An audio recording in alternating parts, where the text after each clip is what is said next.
I've been a watchdog for the people of the United States of America, a loud voice, and I've continued that after leaving Congress by setting up a foundation called Truth in Government.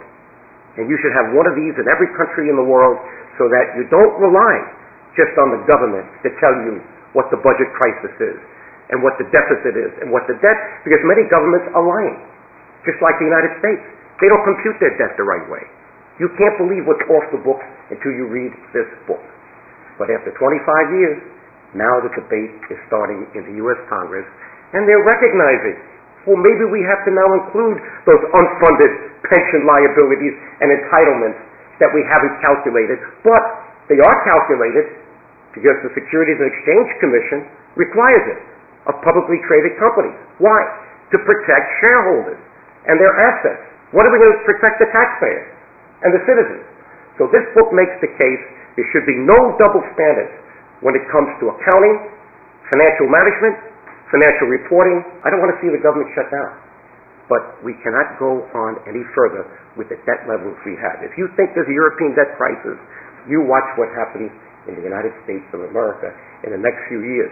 We've had trillion-dollar deficit, trillion, in the last 3 years. This year alone, fiscal year 2011, guess what the deficit is estimated for this fiscal year? $1,650,000,000,000.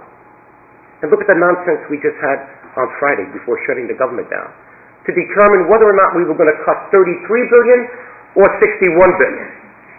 That's 2% or 4%. That is a drop in the bucket.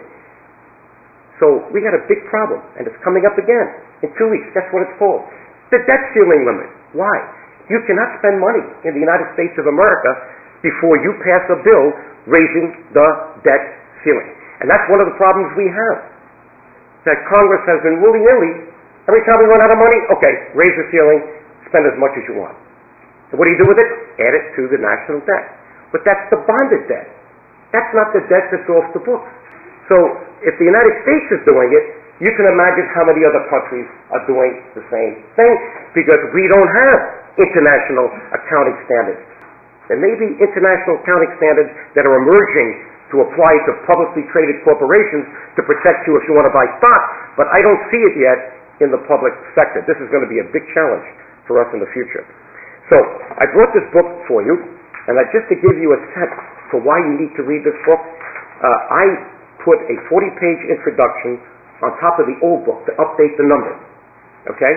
And I even put in what I call a credit card statement. And let me show you the real culprit in America, because I put this on the cover of the first book. This is the second book. The first book has what I call a congressional credit card. You probably don't recognize this. Many people in America don't know what it is. This is a congressman or a congresswoman's voting card. There is a computer terminal at the end of a row of seats in the U.S. House.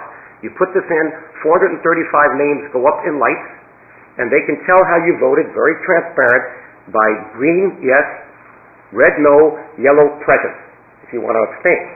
Now, in my first speech in Congress, I raised this card and put it in the noses of every one of the members, because I went there not to join it, to change it. I'm a product of the private sector. But I put this card up and I said, you know what this is? This is the most expensive credit card in the world. Every time you put this in the computer terminal, you are raising the national debt. And what this book says is that we've had a budget process that has changed over 40 years to meet the needs of politicians. So what's the real crisis in America? And I think it's the same crisis you face in Europe and all over. You've got politicians controlling the numbers, even the accounting system. Would you believe in the U.S. Congress, they use something called the cash basis for the budget? They don't use what they call generally accepted accounting principles that the Securities and Exchange Commission and the accounting profession, even chartered accountants, would have it in the UK. Cash basis.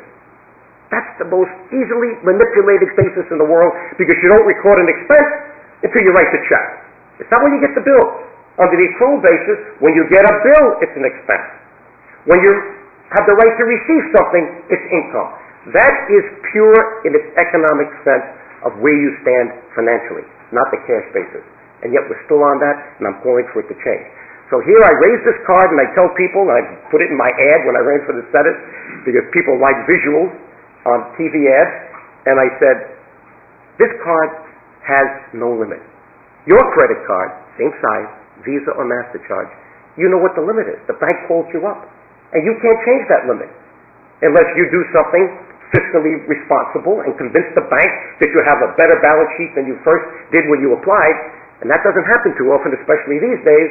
But with this card, there is no limit. They just keep raising the debt ceiling and passing it on to the next generation.